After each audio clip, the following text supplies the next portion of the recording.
Hi అండి. ఏంట్రా బాబు ఇది ఏదో రెడ్ కలర్‌లో తెగ కలిపేస్తుంది అనుకుంటున్నారా? ఇది టై అండ్ డైయింగ్ అని ప్రాసెస్ అండి.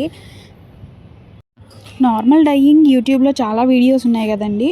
ఇదైతే టై అండ్ డై అనమాట. అంటే మన కాటన్ శారీస్ మీద బాందిని ప్రింట్ అని వస్తా ఉంటాయి గదా! అలాంటి ప్రింట్స్ మనం ఎలా చేయాలి? ఎలా చేయగలుగుతున్నారు? అనేవి మాకు క్లాస్‌లో నేర్పించారండి. ఇలా డిఫరెంట్ డిఫరెంట్ అనమాట.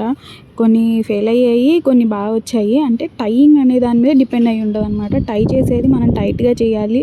కరెక్ట్ టైట్ చేయాలి. అది మరీ టైట్ కాకూడదు. మరీ లూజ్ కాకూడదు. టై చేసేటప్పుడు ఎంత కష్టంగా ఉందో ఓపెన్ చేసేటప్పుడు అంతకన్నా కష్టంగా ఉందండి. కొన్ని కొన్ని అయితే బాగా వచ్చాయి. ఇదైతే ఫెయిల్ అయిందండి. ఏంటో అలా వచ్చింది. ఈ బాందిని ప్రింట్‌తో నేమ్స్ కూడా చేసుకోవచ్చండి. మీకు ఈ టై అండ్ డై గురించి కంప్లీట్ ఇన్ఫర్మేషన్ కావాలంటే కామెంట్ సెక్షన్‌లో ఒకసారి కామెంట్ చేయండి. నేను ఫుల్ వీడియో తీసి అప్లోడ్ చేస్తాను. నా వీడియోస్ కనుక మీకు నచ్చినట్లయితే please like, share and subscribe to our channel. Bye.